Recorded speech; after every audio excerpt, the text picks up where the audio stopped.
Randy, we've got a problem. What? They go. Reality's here. He's trying to crash the party. Reality? Who let him in? You're sad that people are mean? Well, I'm sorry. The world isn't one big liberal arts college campus. I don't have an agenda. Like, I want people to do something. I need them to do something. I want them to avoid irrationality. I guess what interests me is just like what interests everybody else. It's just sort of what feels real. That was totally wicked!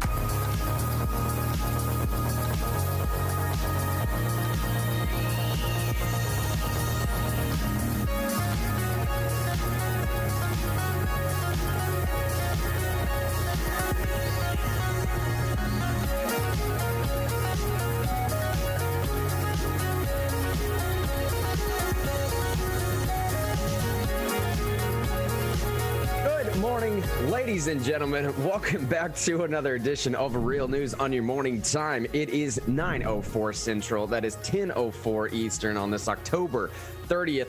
We're a day before the Halloween. My name is Mr. Henry. David Shine Thompson with us. Zig out in PA way. We're doing kind of the trifecta thing every morning here. I think you're enjoying it. I know I'm enjoying it. How's everybody doing? We appreciate you for being in here with us this morning. And we know that you have a choice as to where to digest your local news from, where you grow, which community you choose to be a part of in this particular time slot from 9 to 10 or 10 to 11, or wherever you're watching this, whenever you're watching this. We appreciate you for being a part of this. We appreciate y'all for being a part of the Real News community out of the Facebook area as well, too. I think we picked up 20 or 30 followers, something like that in the last 2 days or something. I don't know what's been happening up there. Somebody that's got admin rights to this posted something or something, and it just shot our followers through the roof. So, hey, all the new people, how you doing? If you're new to this program, here's the quick TLDR of what we do on this Real News thing, right? It's a community by which we have calm, cordial dialogue, exchange of ideas, maybe even have some debate and possible disagreement with each other. We feel like that's how you grow as a person. We feel like that's how you progress as society. That's how you get better. It's how you become a better person. But when we're having those disagreements, we want to make sure that we're having disagreements amongst friends, neighbors, and loved ones, not amongst enemies. That is vitally important for a time like this. As you see, show topics for today. I'm getting in here the Real News fake news. It just wasn't, didn't have time to get this up because Facebook is stalling on me for some weird reason here. The headline for today, though, is I may not agree with what you have to say, but canceled. You're canceled. Everybody knows that is the famous quote. While I may not agree with what you have to say, sir, I will cancel you. That's the results, right? We all know that's the famous critique. Let's kick this around for a minute here. Zig, buddy, how are you doing out there in Pennsylvania? Everything good on your end? Yeah, doing pretty good out here. Proud to be a part of the Real News community. I just want to thank Jessica for taking the time to get involved, to reach out to folks in her city council. Jessica, a very good member of Real News here, reaching out to city council to urge against a tax increase by having a union salary freeze. Thanks, Jessica, for doing that. And that's what we like to see here in the Real News community. That's what we're about, building community for folks to take action. And again, thank you for doing that, Jessica. Hey, it's an awesome thing to do there. Giving some praise, giving some shout outs to Jessica for what she's been doing in her own community. Taking charge as well. Something we're going to start doing more of now here, based upon Zig's suggestion too, of just like, hey man, let's shower some praise. Let's do some encouragement. Let's recognize these people that watch this program when they take action in their area. Jessica reached out to myself, to David, and to Zig and just said, hey, I have this problem with the fee increase, with the tax increase, with something going on. What steps could I take? And we just been having constant conversations. She's been doing stuff. She's been making moves, right? She's been talking to folks. And part of these last couple of days when I've been mentioning, doesn't it feel good to talk to a council person and see a local headline change? That's a little bit of what I've been talking about. And Shine's also with us out here. He's running the background stuff as well. Give him just a second to turn his camera on. While Shine is doing this, we can introduce him if he wants to. Here's the headline for today, by the way. I'm trying to get this up, but it's stalling for the polls for some reason. Real news or fake news? Get this in your mind. Real news, fake news. Is this a real or a fake headline? Girl Scouts criticized for Amy Coney Barrett tweet. Now people say they're going to ditch Thin Mints. Is that real or fake? Shine, buddy, how you doing out in Knoxville? Everything good on your end, though? I just want to say I do and always will love Thin Mints. So I won't be trashing those anytime soon. That's what I'm talking about. I'm doing real good, though, man. I feel great. Ready to have another great day of real news. Woohoo! That's what I'm talking about. Hey, again, while I get this thing up here, let's just go ahead and dive into this, and then I'll let y'all cast your ballot. Shine, if you could.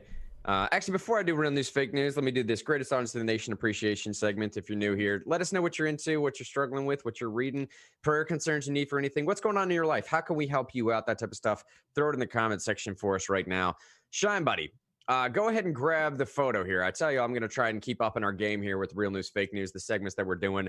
So normally we would just read the headline to you. Last time we did the show, we started giving you actual photographs of the headlines. I'm not sure what the next step is. I'm not technologically literate enough yet to start messing around with some of these deep fake videos. Maybe I'll figure out something to do with it. I'll reach out to my boy Daniel. Maybe he works on those supercomputers. Maybe he knows what to do there. But Shine, if you could, in the real news, fake news headline section here, pull up this, give him a still image of what this headline is. Y'all tell me, is this a real headline or is this a fake headline? Last time we did Twitter Fox picture? News. No, this is the one that's under the Twitter picture is one thing, but this is the one that's under the real news or fake news section there. It's up at the top of the thing there. The headline is just Girl Scouts criticized for Amy Coney Barrett tweet. Yeah. And honestly, we probably just roll into this because yes, that is a real headline. That's the real news, fake news for today. That is an absolute real headline. It's coming from New Jersey outlet such and such. Now people are apparently going to ditch their Thin Mints because of the way that they're criticizing the Girl Scouts for the tweet that we're about to talk about right now. Before I get into that, we're talking about, the headline for today. I may not agree with what you have to say, but canceled. And obviously we know that this quote itself comes from, I don't agree with what you have to say, but I will defend to the death your right to say it. Now, unfortunately, some say this quote isn't actually real, or it's at least not attributed to Voltaire, as most people know that it is. It actually comes from a 1906 biography from Evelyn Beatrice Hall, in which she intended to represent the summary of what Voltaire's thinking was on free speech and a few other things. She even said later on that she didn't mean to imply that he spoke those words verbatim. It was just a general sense in a condensed sentence as to what his entire thought on the idea of free speech was. That's what she did. Memed him. She memed him. Yeah, exactly. So in this context of the meme, Shine, that Twitter link that you pulled up a second ago, pull that up here again. This is coming from Clay Travis. And it has to come from Clay Travis, unfortunately, because Clay Travis was one of the only people out here on Twitter that recognized as soon as the Girl Scouts tweeted this, give it 10 minutes and they're going to have to delete it. And that's exactly what happened. What you're looking at on your screen right now, Clay Travis says the Girl Scouts deleted their tweet congratulating Amy Coney Barrett on becoming the 5th woman seated on the Supreme Court because the Blue Checkmark Brigade was mad at them. The entire theme of the show today is what I'm going to try and roll out along with Zig and David as well. We're going to try and roll out this idea of, look, man, I don't quite understand the mentality of some of my friends, especially some of my liberal-leaning friends, and especially some of my classical liberal-leaning friends that are now seeming to be open advocates for censorship. And I'm not even getting into the realm yet, necessarily, of whether it's Twitter or Facebook or Google doing, or whether it's a private corporation that has every right to do that. I'm talking about the underlying notion of the value behind considering opinions that are different than yours. And what I'm really eventually getting to here is if you don't consider that dutifully, if you don't consider that properly, if you don't have a genuine appeal to trying reaching across to the other side, I just don't think that people are quite understanding what the reactions might be. Dare I say, let me not hide the lead here, dare I say that Donald Trump is now the counterculture vote. I kid you not. Lil Wayne, 50 Cent, Kanye West, Ice Cube, Johnny Rotten from the Sex Pistols, this is something we're going to end the show with here in a minute, have all come out in support for Trump. I don't even know if they support the guy as much as just the left controls everything now. So if there is oppression going on, where are you being oppressed from? Academia? Entertainment? Hollywood? Sports? Where's your oppression coming from? You control all of it. Every media, you're in control of all of it. Who's doing the oppression? You are no longer radicals. You are not the counterculture anymore, as unfortunate as it sounds. And if you couple that notion with this aspect of forced or coerced censorship, you end up making the other side the revolution. Let's continue with this Girl Scouts thing, right? So the Girl Scouts put out this tweet congratulating Amy Coney Barrett. You can see it on your screen. It says, congratulations, Amy Coney Barrett, on becoming the 5th woman appointed the Supreme Court since its inception in 1789. It's a major accomplishment. It's a massive accomplishment. Sandra Day O'Connor, Sotomayor, Kagan, Ginsburg, and now Barrett. Admittedly, Barrett is, ideologically different than the others, I suppose, but not entirely. To all of them, anyways. Would a Girl Scout know that kind of nuance, though? No. No, of course they wouldn't. They wouldn't. So of course they wouldn't. All they're going to see is some lady up there that's got 5 kids that she birthed and 2 that she adopted, that has a law degree, that was a federal judge and now Supreme Court judge, and has a good marriage, to the best of our knowledge. But nevertheless, here's the story. In a statement on social media, the Girl Scouts explained that the post was deleted because it was viewed as a political statement instead of simply congratulatory. They said, quote, earlier today, we shared a post highlighting the 5 women, who have been appointed to the Supreme Court. It was quickly viewed as a political and partisan statement by who? We know who. Which was not our intent, they said. We have removed the post. Good on you. They went on to say, Girl Scouts of the USA is not a political organization. We are non-political. We are a non-partisan organization. We are neither red nor blue, but Girl Scout green. We are here to lift up girls and women. I have a little rant that I want to go on when it pertains to them saying they want to lift up girls and women. But before I get into it too much, Zig, where are you standing with this story, man? What do you make of the Girl Scouts deleting this tweet? Well, I'm surprised that Girl Scouts still exist, because the Boy Scouts were more or less canceled. Went from Boy Scouts of America. Now you can't even say boy. Okay, now it's just BSA. I'm surprised Girl Scouts hasn't been canceled in and of itself. But also, in terms of quote unquote canceling, a lot of liberals don't necessarily view it that way. How they view it is they are liberating the oppressed by stopping bad things from being said about them. So they don't view it as censorship. They view it as stopping some kind of evil plot to oppress or put down people. And that's something to think about. I don't think it liberates people. I don't think one person can liberate somebody else. I think it's your responsibility to quote unquote liberate yourself, whatever that means. But yeah, that's really how they perceive it. Look, I'm coming from the same place that Zig is, all right? And I may get weirdly controversial this morning. Frankly speaking, I don't necessarily care, okay? I was raised by a woman who still hangs her original ERA pin on our Christmas tree every single year. My mother was one of the original feminists. I'm talking one of the true hardcore original bra-burning feminists, man. I'm not joking. Her ERA, Equal Rights Amendment pin, is hung on our Christmas tree every single year. This is the woman that raised me, with everything that comes along with this. This is a woman who's made more money than most men I've ever known in my life. This is a woman who's more empowered than most men I've ever known in my entire life. This is a woman who has a stronger conception of most things in life than I've ever known men to have in my life. Aside from my father, I think, right? This is the perspective that I'm coming from. This is how I was raised, to see women as powerful, to be strong, to be cherished, to be treasured, not as some weak victim. I don't know what happened to feminism. When I look at this tweet here, Girl Scouts of USA are non-political, non-partisan organization. Okay, yeah, granted, valid. Sure, I'm following you. We are neither red nor blue, but Girl Scout green. Awesome, cool. I'm good on you, right? I'm not talking about money green, but let's go. We're here to lift up girls and women. Not really, though. Well, clearly you're not. Well, I mean, not unless they agree with you, or at least not unless they agree with the mob. We're here to lift up girls and women. Well, what about that woman? Be brave. Unless you face social pressure, then run. Right? I don't know. How is that an empowering message? It's like, well, sort of. We only lift up women that our Twitter mob tells us we're allowed to lift up, which will basically only be women that agree with their ever shrinking realm of accepted political and ideological beliefs. So we're actually actively excluding women is what I see the Girl Scouts doing right now. But don't focus too much on that. We're still going to lift up women later on, down the road, I suppose. And I get this impression that they're kind of saying that achievement itself is not noteworthy unless we agree with that person's worldview.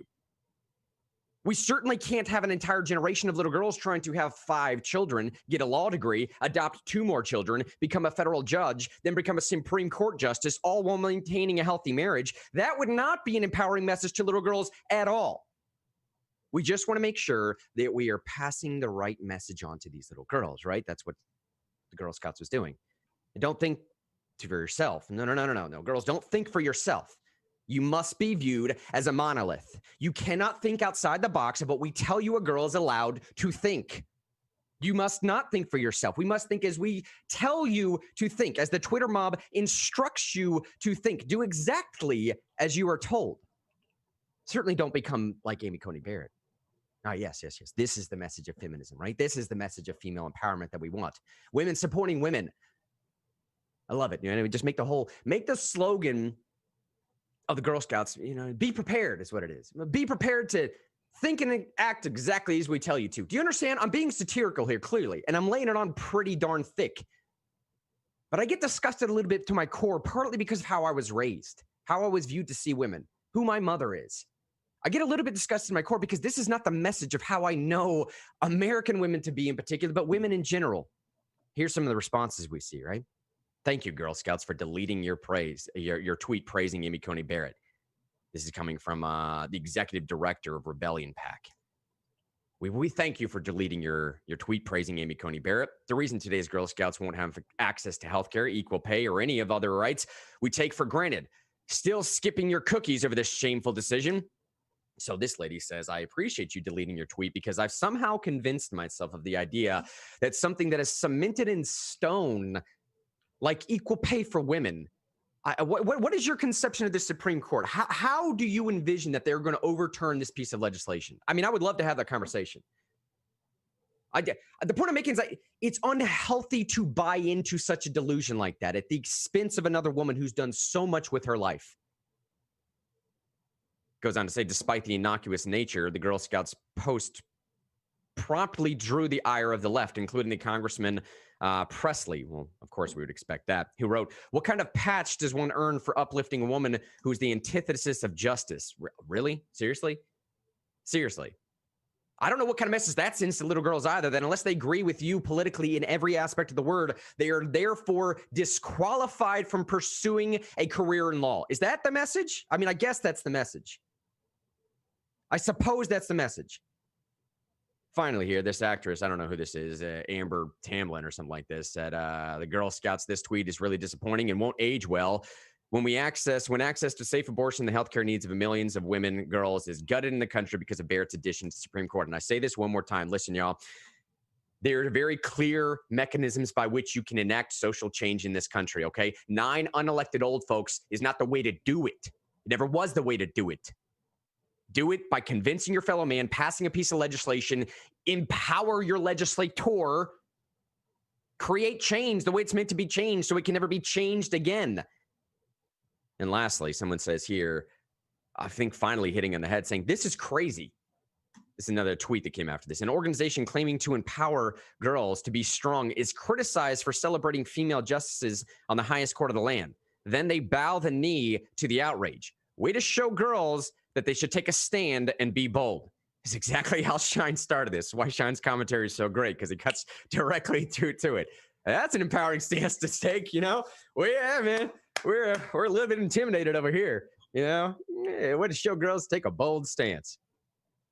Let me give these other two guys the final word on this. I've been ranting for a minute as we're about to shift into this Glenn Greenwald perspective. And I'll say one more time, keep in the back of your mind the theme that we're going through today.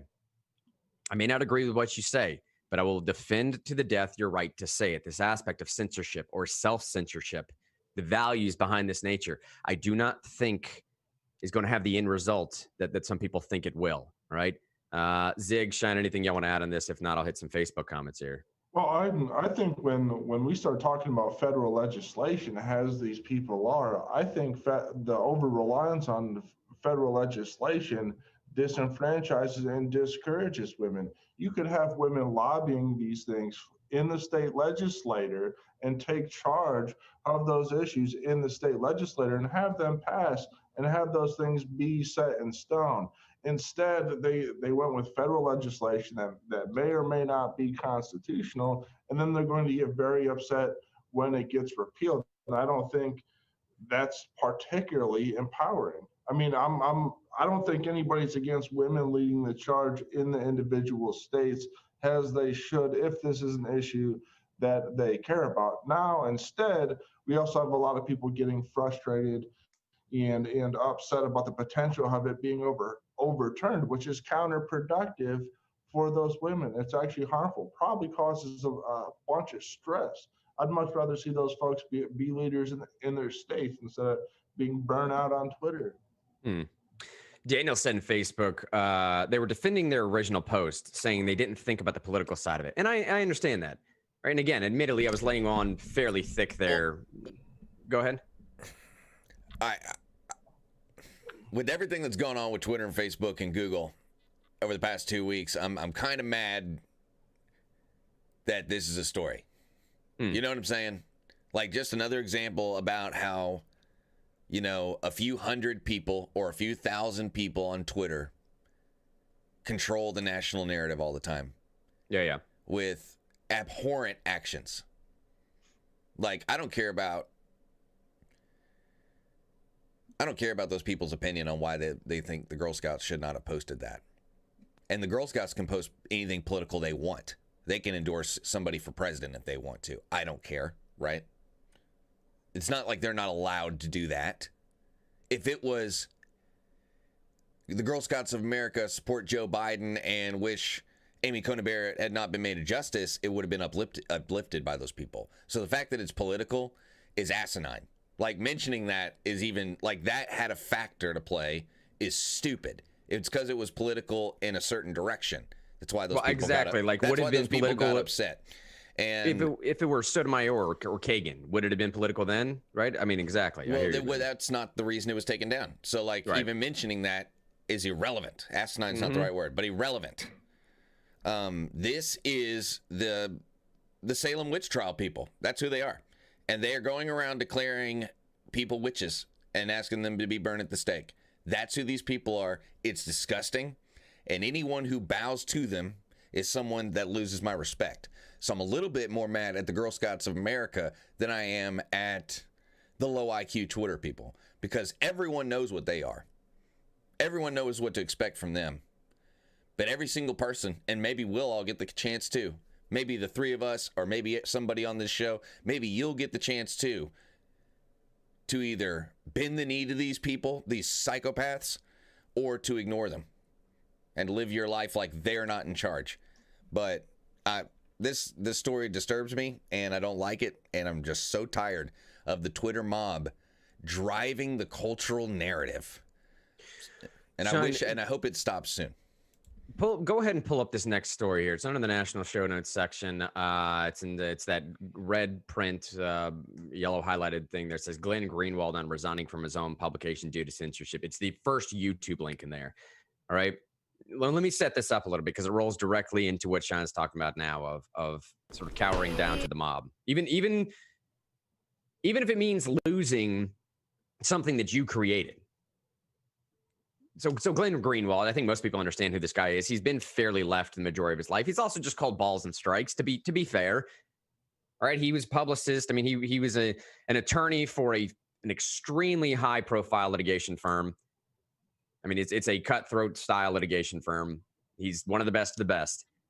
He did a bunch of journalism work for Salon, for The Guardian. He's most well known for the Edward Snowden leaks. Yeah. He's part of the reason that we know that the government watches every email, listens to every phone call, and sees every text message. We know that because of him. And that was a conspiracy theory before Glenn Greenwald. And that, what Shine just said, is the entire point of Glenn Greenwald's resignation yesterday, at least for me. So Greenwald name is virtually synonymous with exposing what the CIA is, exposing what the FBI is, exposing what this authoritarian overreach of government is, of how they look into your lives, of how they should probably not be, trusted to the extent that you would think they should be trusted. There's some clandestine stuff going on behind the scenes. They're not exactly violating constitutional amendments, but blatantly violating constitutional amendments at the exact same time. The Fourth Amendment means virtually nothing to these people. I don't know to what extent we can exactly claim they'd be ethical. Okay, this is what Greenwald's known for. This is what he exposed. And the publication he started, entitled The Intercept, of which he just resigned from yesterday, had been known for this same style of thing as well. Keep all of that in the back of your mind while we're going through what's going to be going through right now. Keep in the back of your mind that Greenwald and The Intercept have always pushed this notion that, look, man, intelligence communities, we're here to kind of expose what some of the intelligence communities are doing and what they tell us and what's going on. And we're trying to be the journalists that are just seeking our own. That's what we made our bread and butter on. Go ahead and play this clip, though, from the very beginning, though, Sean. This is Greenwald and Tucker Carlson last night talking about his resignation. Glenn Greenwald has thought a lot about that question. Greenwald is a traditional leftist. He's committed above all to forcing transparency on people who hold power. Years ago, Greenwald co-founded a news site called The Intercept. Today, he resigned. In a statement, Greenwald explained why. Quote, "The Intercept's editors, in violation of my contractual right of editorial freedom, censored an article I wrote this week, refusing to publish it unless I removed all sections critical of Democratic presidential candidate Joe Biden, the candidate vehemently supported by all New York-based Intercept editors involved in this effort at suppression." And he went on. Greenwald's full statement is up tonight at an internet platform called Substack, which is not yet censored. No matter who you plan to vote for next week, we recommend that you read it. Glenn Greenwald joins us tonight. Glenn, thanks so much for coming on. The idea of you resigning from a news organization you helped found is stunning. Tell us why you did.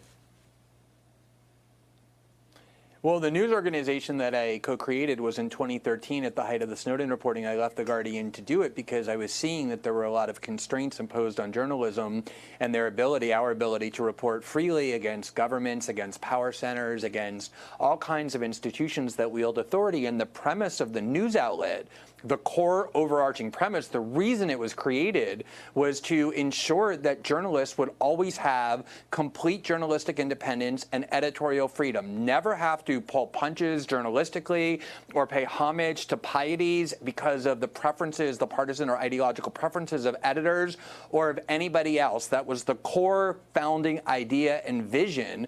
And then that is what makes it so amazing that at the very outlet that I co-created, that was built on my reputation, my credibility, my journalistic accomplishments, then tried to intervene to censor me 6 days before an election because I wanted to publish reporting and analysis about the evidence that raises serious questions about the conduct of the candidate that all of the editors at that outlet vehemently and enthusiastically support.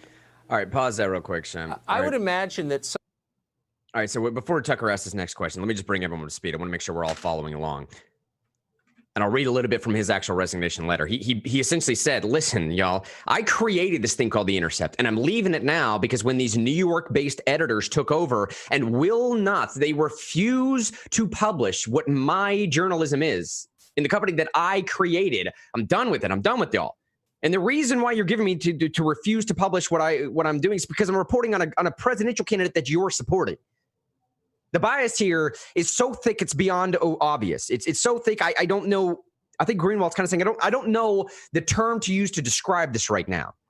He says, quote, "The same trends of repression, censorship, and ideological homogeneity plaguing the national press generally have engulfed the media outlet I co-founded, culminating in censorship of my own articles.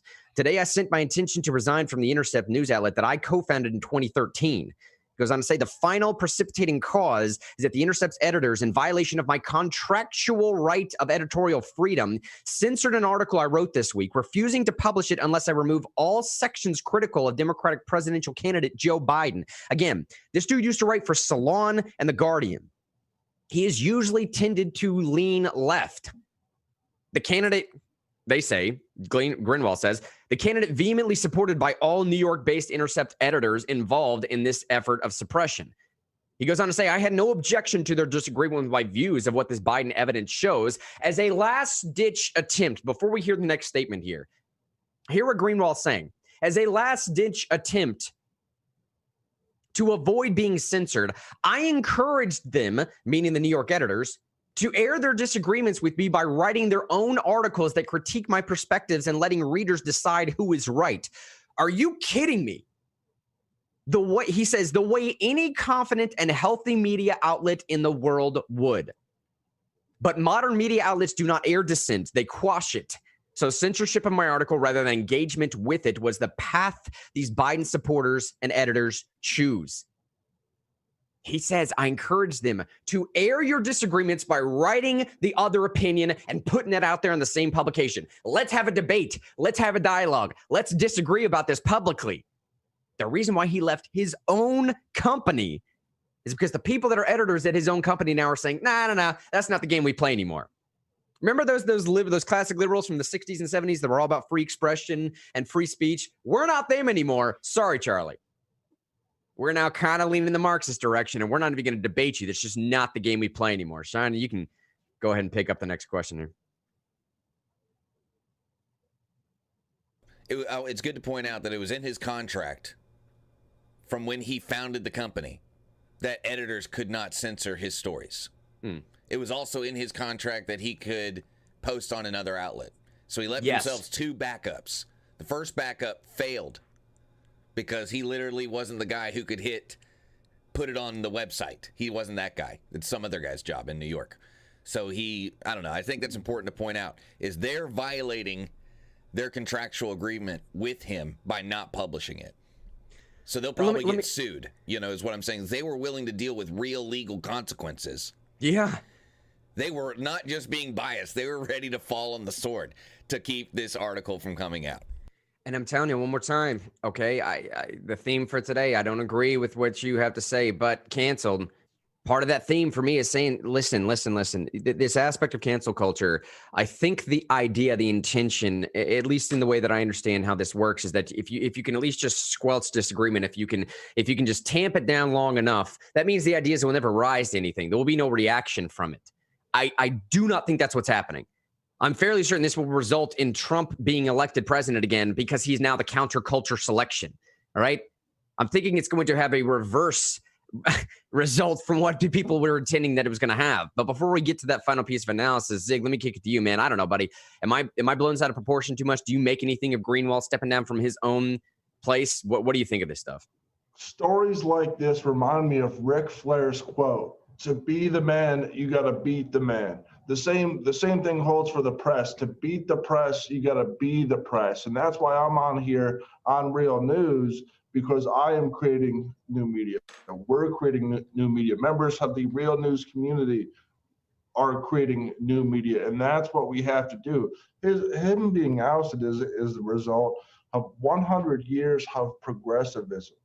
That's why they have a cultural advantage when it comes to media and production. 100 years of progressive thought. The only way that you're going to undo that is gradually by doing things like creating your own media, by reading the Federalist Papers, by getting more people on board. And I think that that's what we need to have in the back of our mind, is the long term, not today, not tomorrow, but 10 years from now, 20 years from now, 100 years from now. That's the only way we're going to put an end to this madness. James just said in Facebook, doesn't it foreshadow his own distrust of the media that he had 2 backups? Yeah, man. Yeah, absolutely, right? For real. I mean, that he had 2 different backups, just like Sean described, that he contractually had it in there that you can't censor. And even if you do censor, because I don't trust you that much, I'm going to kick it out on my other outlet, which they also shut him down from that one as well. James is absolutely right. Even before he started this thing, the point was that I don't trust any of y'all enough, so I'm going to set up 2 backups from day one. I think it definitely shows that he could see the writing on the wall culturally. And that even if he co-founded something, hired people that he thought were good, that in the end, eventually what he saw at The Guardian, saw at what he was hearing about at the New York Times, the LA Times, Boston Herald, that would creep into his outlet, and he was right. Hey, go ahead and pick us up from that last comment there, because this is where Tucker starts to get a little bit into the notion of, and Greenwald responded to me saying, like, I founded this place to question our institutions of our intelligence agencies. That's what we originally did with the Snowden stuff, and now we've all flipped. Like, it's just weird to me. Go ahead and play it from where we left off, though. I would imagine that some of our viewers don't read The Intercept. You live outside our country, which is one of the reasons I think you say what you think is true.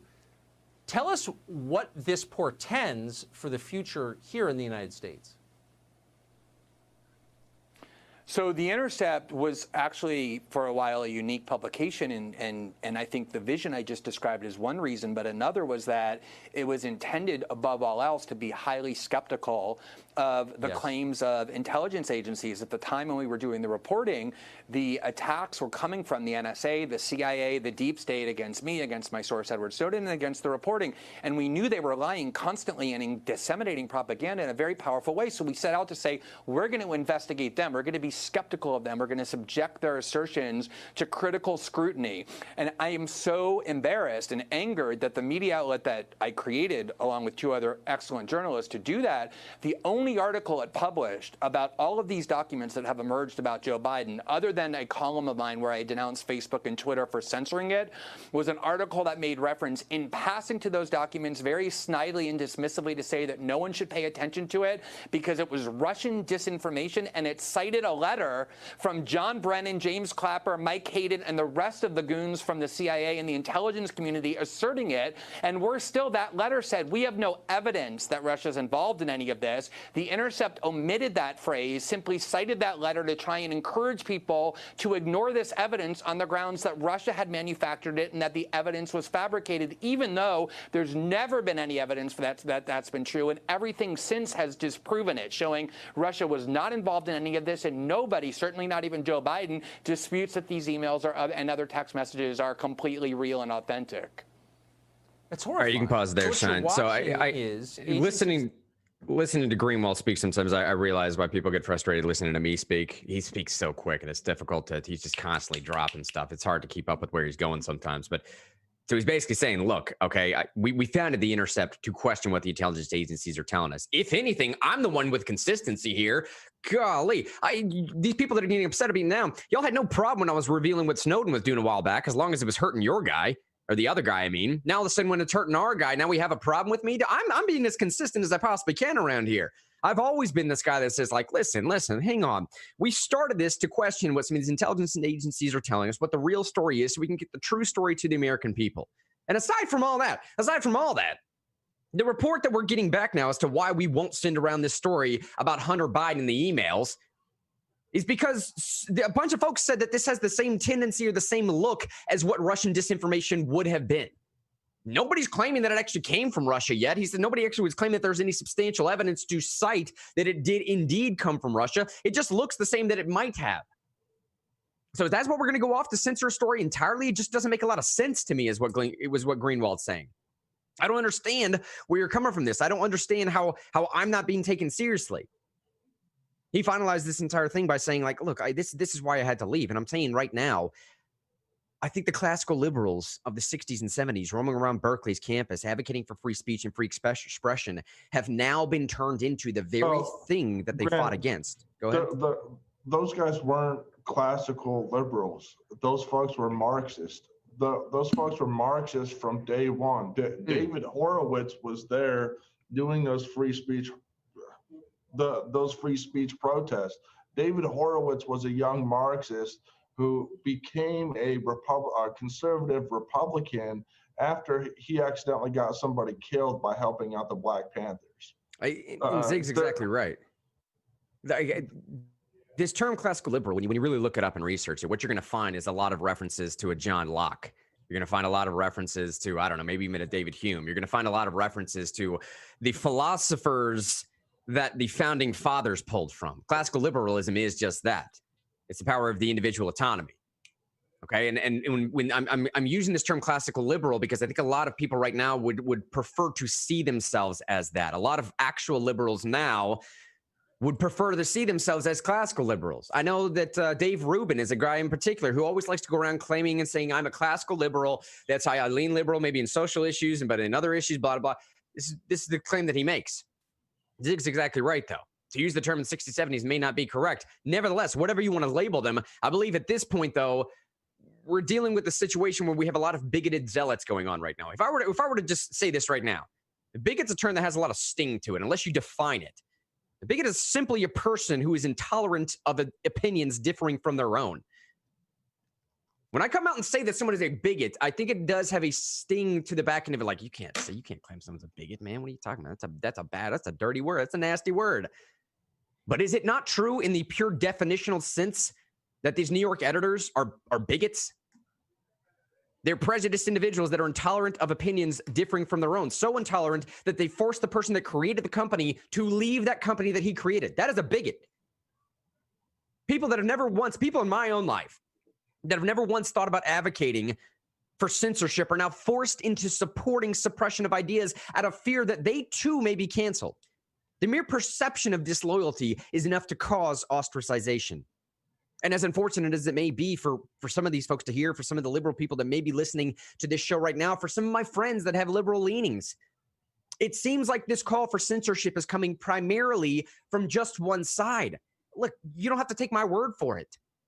Just 2 days ago, Jack Dorsey, CEO of Twitter, that Jack Dorsey, from his own testimony 2 days ago, he said the following, quote, Democrats often say we don't remove enough content, and Republicans often say that we remove too much. Let me ask you, fundamentally, which side of that would you rather be on? Let me remove the Democrat and Republican. Maybe that's too partisan for you. What if I just say, Group A often says that we don't remove enough content. Group B often says we remove too much content. Which group would you rather align yourself with at that point? The words of Jack Dorsey, fine. If that's not enough for you, let's go over this next story real quick. A list of individuals that should be representative of counterculture that now are oddly enough supporting Trump. I know this is a very weird point for me to make here. And I know it's one that's probably not going to be driven home all that well, that Trump now is all of a sudden going to become the counterculture vote. But I kid you not. I'm pretty sure that's where it's going. It's an easy sell. Yeah? Yeah, I mean, I think it's pretty easy sell when you're not allowed to talk about him, right? Mm-hmm. Because you could offend somebody or something. You have, like, the entire culture telling you to hate him. It just kind of feels like smoking cigarettes behind the church, you know? Yeah, right. Yeah, exactly. That's what it feels like. It feels dangerous. It feels, you know, it's like, oh, man, doing something naughty here, you know? Well, and I think that's the starring reality for most of at least my liberal friends is that, look, when you control virtually everything, academia, entertainment, media, technology, you are no longer considered counterculture. You are no longer marginalized. You are not radicals. You are no longer being oppressed. And if you are being oppressed, who are you being oppressed by? The institution with power that have the ability, the capacity to oppress you, you in fact own them. It is your groups that own them. They cower to your mob mentalities. They agree with all of you. I'm not sure what version of conservatism, what version of the right is oppressing you. What are we going to say? Law enforcement? Maybe the court systems? Okay, let's go down that road. Those institutions repress R's and D's equally. Don't believe me? Go check the jail cells in the foothills of the Appalachian Mountains. I guarantee you'll see plenty of methed up moonshine Trump supporters. This system of oppression in that version is one of socioeconomic oppression. It has nothing to do with D's or R's. It has nothing to do with liberal or not liberal. Dude, everything that drives culture skews to the left. I mean, everything. When it comes right down to it. I mean, just pick anything. Movies, music, TV, maybe not radio. But yeah, maybe okay, yeah, that's true. Maybe not radio, right? Well, but maybe music radio, you know. Oh yeah. Because all the music comes out of what? It comes out of downtown Nashville and LA. That's where it comes from. Right. Shine, pull up that's the next article though. And it's the one that's down there in the National Show Notes section below all that red type. Yeah, the XXL one. Okay. So I'm gonna start with Johnny Rotten, but Shine's gonna show you a little bit of 50 Cent and Lil Wayne. James, by the way, just said in Facebook, the man who never looks into a newspaper is better informed than he who reads them, inasmuch as he who knows nothing is nearer to the truth than those whose mind is filled with falsehoods and errors. Right? Oh, man, that's great, man. It's Thomas Jefferson is what that is. That's exactly right. So I'm making the point here that maybe Trump is actually considered the counterculture vote now because the left controls every single thing else. So it's difficult for me to follow the logic of how are you oppressed? Who are you oppressed by? I mean, I know this dichotomous thinking has forced you into this realm where it's all about oppressed by their imaginary friends. Well, yeah. Yeah. But the historical significance of this is that finally a Republican is reaching out to minorities and minority culture. Now, I was reading I think it was the writings of Scalia, or I was reading, I don't know, some book, I forget. But the point that was being made is Clarence Thomas asked Ronald Reagan how he could get involved with the campaign. And Ronald Reagan more or less put him on the shelf, put him on the sideline and said, sorry, we don't have anything that you can do. Because Republicans weren't counting on that vote. Republicans weren't looking at that vote. And it's mildly refreshing to see a Republican who wants to win and wants to change culture by reaching out to these people. instead of always counting on the same old traditional demographics. That really hurts America in the long run by not seeking to expand your party influence. That is excellent commentary, Zig, because that's exactly what's happening right here. Sean, go ahead and pull that other article up again real quick. So a week ago, it was revealed that Johnny Rotten, Sex Pistols frontman, has voiced his opinion for Donald Trump, claiming that the president is the only sensible choice. The endorsement comes as a surprise, given that the singer, stage name Johnny Rotten of the Sex Pistols, obviously, previously announced that he had backed Democrat candidates Obama and Clinton in the past elections. So he voted for Obama, he voted for Clinton. Punk rock superstar Johnny Rotten now says, I'd have to be daft as a brush not to vote for Trump. He's the only sensible choice now that Biden's up. Biden is incapable of being the man at the helm. He also blames this on sort of economic principles, saying, I want to keep my money. I'm not trying to be taxed so much more than I am right now. That's a similar trend in the rest of this stuff. And a lot to Zig's point. Here's the article we're talking about, 50 Cent. 50 Cent thinks that President Trump is, quote, amazing, despite some of his more outlandish remarks that he's making. On October 19th, 50 Cent endorsed Trump in an Instagram post. I can't read some of these words. You can read them on the screen if you want to. He says, what the F? Vote for Trump. I'm out. F New York. The Knicks never win anyways. 50 Cent, who's from Queens and lives in New Jersey, wrote his Instagram caption, I don't care. Trump doesn't like black people. 62% are you out of your mind? He's referring, obviously, to Joe Biden's proposal of a tax plan of 62% of 50 Cent's income is now going to be gone. And he says, I'm done with it. What are you talking about? Of course not. Of course not. And back to the girls in it, right? Back to the Girl Scout story. It's not blue, it's not red, it's green. That's the color that matters to most people. Lil Wayne. This is to Zig's point here a second ago. On October 29th, was that yesterday, Lil Wayne shocked many of his supporters who aren't Trump supporters when he revealed that he met with President Trump. The New Orleans rapper revealed the news of their meeting on Twitter, sharing a photo of himself standing with the president, saying, just had a great meeting with Trump, President of the United States. Listen to this right now. This is exactly Zig's point. Beside what he has done so far for criminal justice reform, the Platinum Plan is going to give our community real ownership. He listened to what we had to say and assured he will and can get it done. If you don't know what the Platinum Plan is, it's another reason why Ice Cube has been working with the Trump administration.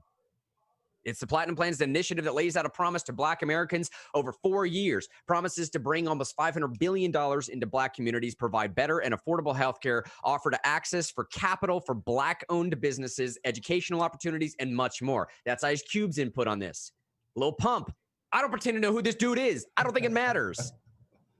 It's a cultural icon. He's a cultural icon right now. Lil Pump jumped on the Trump bandwagon on October 25th. In a video posted on Instagram, the story of the South Florida rapper revealed his support for Trump after seemingly disagreeing with Democratic presidential nominee Joe Biden's proposed tax plan.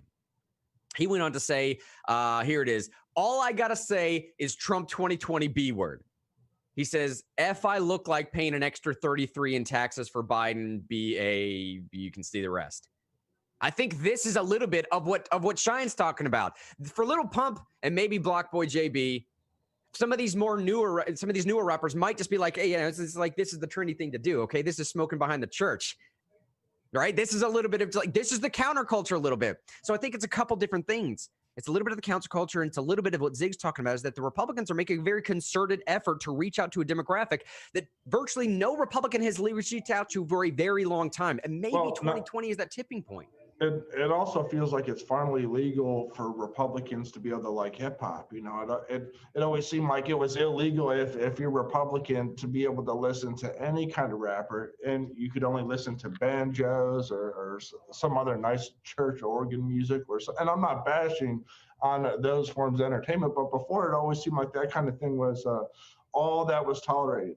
That if you were a Republican who liked hip hop, now you have to be ostracized, or you should go to jail, or no one should talk to you. Now it seems like it's legal, and that should be exciting for all Republicans. And really, that's what helps liberate culture is by allowing people who were in traditional political boxes to now be able to expand their point of view and what they're trying to accomplish. Y'all remember when I was reporting, we don't do reporting in this program. When I was talking about a couple shows back about these Politico authors, these journalists that in 2016 were reporting for a couple months the same thing that everybody else was reporting. The New York Times said on the day of the election that Hillary Clinton has a 92% chance of winning something to that effect. Politico is doing the same thing, except for these two guys, Ari and Robert. These two guys, about a month or two away from it, I think it was around October as well, came out with this report in 2016 that said, hold on. There's something y'all are missing. And that something y'all are missing is a little bit intangible. We can't quite account for it. I don't know how to put it. I don't know how to really materialize it for you, but I'm telling you, don't count Trump out of this thing. Look at this next Politico headline right here. Same two guys as in 2016. Here's the headline. People are going to be shocked. The return of the shy Trump voter. I kid you not, man. I'm telling you, Shine has been on this since day one, so I have to give him full credit here. But as of last night, I turned to my wife and said, Trump might win this thing. I don't know. I haven't been very open about this opinion. I think it's going to be a landslide.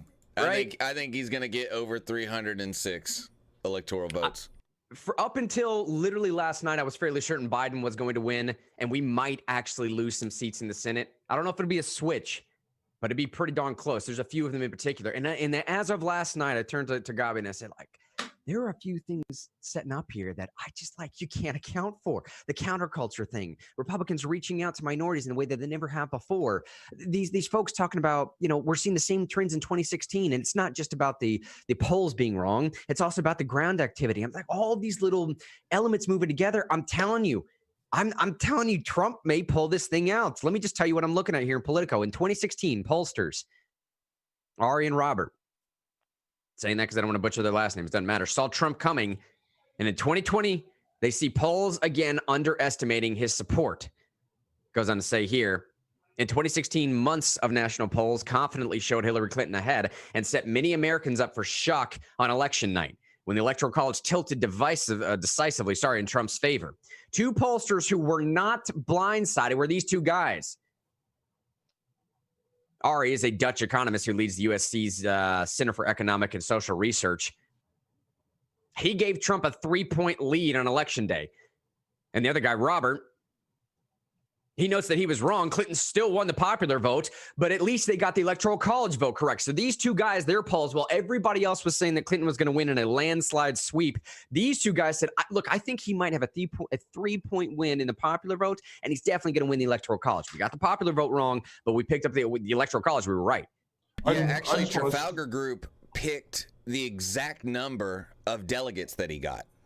Not necessarily that guy, but the Trafalgar Group predicted that he would get the exact number of delegates that he got to the Electoral College. They didn't actually get the correct states, but they got the number correct in 2016 And I'm sorry, Zig, I cut you off. Yeah, no, it's all right. I just wanted to step in and point out again with the popular vote that the by popular vote, Grant, means the majority vote. That's right. Yeah. And those things that distinction should always be made and insisted upon, because folks are misled into thinking that the majority vote is the popular vote. Well, the majority vote hasn't been popular in America. That's why we set up the Electoral College, right? So, I just say that as my obligation against majoritarian thinking. Forgive me. This article goes on to say that this year, both men believe that polls could again be undercounting Trump's support. The reason is shy Trump voters. We talked about this before, because the Tom Bradley effect in one sense. Bradley effect deals primarily with racial differences in opponents and how that might play out for someone that doesn't want to openly admit that they will not vote for the minority candidate, and then that minority candidate ends up losing. Tom Bradley was a gubernatorial candidate in the 80s, 82, 85, something like this in California. He was supposed to win major on the day of the election, then ended up losing by a slight vote count. And they say they call this the Bradley effect, so people were not going to be open about how they were voting. If you don't have a racial component, then what it's usually called is the shy Tory vote or the shy Trump vote now, because we're in the states of America, right? The shy Trump vote, they say people reluctant to share their opinions for fear of being judged. One of these individuals goes on to say that Robert says, those are voters are likely to make the difference again. There's a lot of hidden Trump voters out there, he says. Will Biden win the popular vote? Probably. I'm not even debating that, he says. But I think Trump will likely have an Electoral College win. He goes on to say, we actually get a 10-point lead nationally for Biden when we don't do these different questions in our surveys. But when we ask about the social circle question, Biden only gets a 5 to 6 point lead. In general, and certainly on the phone, people may still have a little bit of hesitation to say that they are Trump supporters. What they're talking about the social circle question is they actually ask voters very short questions. Who are you voting for? How is your social circle voting? That social circle voting question leads them to assume, what's the margin of error we can account for if someone says, I'm voting Biden? How many of your friends are voting Biden? Oh, all of them. Well, are you really voting Biden? You know what I mean? Right? You don't have the same tendency when it comes back to Trump. They go on to say here, look, people are going to be shocked. A lot of people are going to vote this year who have been dormant or low propensity voters. I think it's going to be at an all-time high. That's what Robert says. He says we actually get a 10-point lead for Biden nationally. If you count for the social circle, it's a 5 to 6 point lead. That's Ari saying they're attacking the guys that are putting up telegraph wires, but they're running the Pony Express. He's talking specifically about the way that some of these polls are done. He says, I have many problems with polling today. It's outdated. Part of it is that you can't concede that this model of long questions and small sample sizes are exclusively live callers. I mean, he says they're attacking the people like us that are putting up telegraph wires, and they're still running the Pony Express. It's old school. He says people are busier than ever now, and long questionnaires reduce the ability of average people to participate. Who has time to answer 22 questions? These polls are put to people are 22 questions long on a Tuesday night when they're trying to fix dinner. Zig and Shine and I, we do this stuff. We get it. A 22 question survey over the phone, what would y'all's take rate be? 1%? 0.5%? We'd call 2,000 people and get one survey if we really wanted to. That's what would happen if you gave me 22 questions to get through on a survey. He goes on to say, we give respondents in ours. Instead, we give respondents a lot of different ways to participate. Online, text messages, email. He says you get one of our text polls at 7 p.m. You can flip through it while you're watching TV, answer question 1 at 9 p.m., question 2 the following morning. That's fine. We'll get our information either way. He goes on to say the most important thing, arguably in my mind, coupled with what we were talking about before. In 2016, he says the worst being said about Trump voters is that they were deplorable. The absolute worst you could say about a Trump voter in 2016 was that they were deplorable. He says 2020 is a whole new ballgame. He says, I believe it was prevalent in 2016, these shy Trump voters. The worst thing being said about Trump supporters in 2016 is that they were deplorables. 2020 is a whole new ballgame. It's worse now than it ever has been before. It's significantly worse to be a Trump supporter now. This year has had more things where you can get punished for expressing an opinion outside the mainstream than almost any other year I can think of in modern history. He says, I'm finding people when they're conducting these surveys. I'm finding people that are very hesitant to share their preference for Trump because now it's not just about being called deplorable. It's about getting beaten up for wearing the wrong hat. People getting harassed for having a sticker on their car. People just not wanting to say anything. He says, we talked to several people in our surveys, and I hear things like, quote, yeah, I'm for Trump. My neighbors are for Trump. But there's this one neighbor who just hates Trump. He takes up yard signs. He scowls at us when he's walking his dog. He kind of wrinkles his nose around other people's house when they even mention the name. I don't want him to do that to my house, so I'm not putting out a sign. I like the guy. I don't want him to be mad at me. He says, I hear that stuff all the time. People are playing their cards close to their chest because there's a stigma for Trump. Goes on to say there's a lot of evidence that suggests that people are careful expressing their opinions if they feel like they're in the minority. One more time, because that's one of the themes for today. People are careful about expressing their opinions if they are in the minority. Who has won the popular vote last time around? Who do we expect to win the popular vote this time around?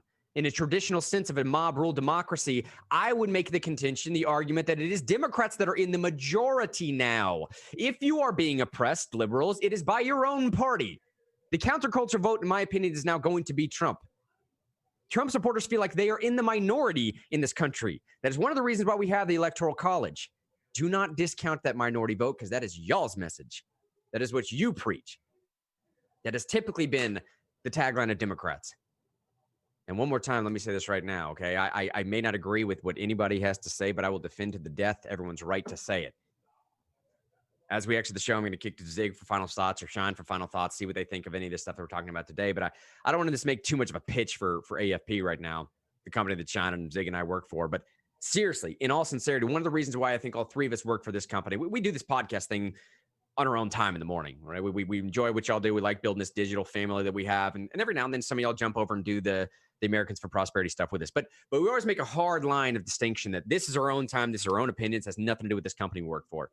But I will say one of the reasons why we work for this company is because several years ago, they took this same stance.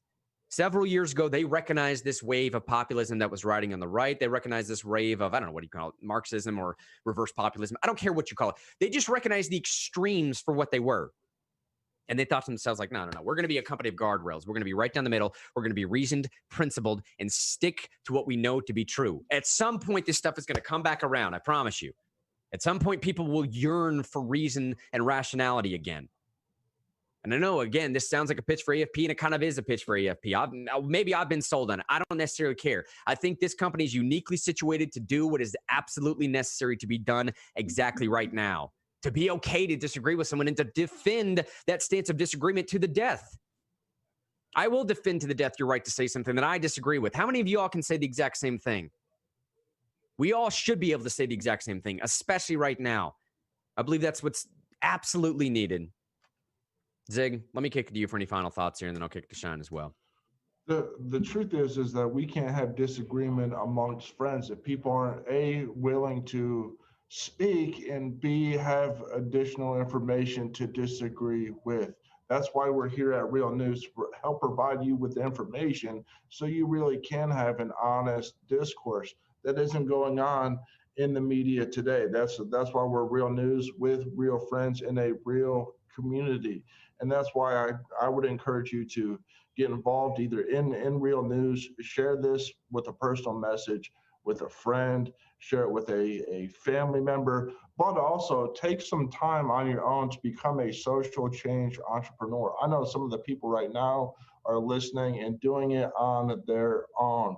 They're making real changes in their cities, in their towns, wherever they're at, to stop tax increases, to stop other people's money being wasted, and you can do the same. Just reach out to us.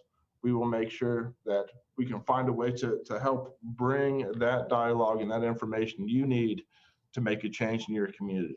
Yeah, man. In some sense, now's a better time to make a change than almost any other time. People are so distracted with what's going on nationally. You can fly under the radar and get a lot of major accomplishments, like home run accomplishments at your local level. Media won't pay attention to it, right? I mean, it's just like, have a field day. Shine, buddy. I'll give you last word here, too. Anything you want to catch us up on or statement you want to make before we end it here? I just want to expand the tent of counterculture a little bit and say it's bigger because of how far the woke left mob has gone. Anything that's not them is counterculture. I see. It's bigger. I mean, even though I think, Trump is an avatar for that, you know what I mean? In his own way. But being a reasonable person is counterculture. Being a person who uses reason and logic for arguments instead of emotional moralism, that's I'm right because I'm right, that's counterculture in today's culture. Even doing what we're doing now, where we're doing a show on Facebook that a couple hundred people will see, talking about things that are counter to the narrative, the current narrative, that's counterculture. If you watch this show all the time, you're counterculture.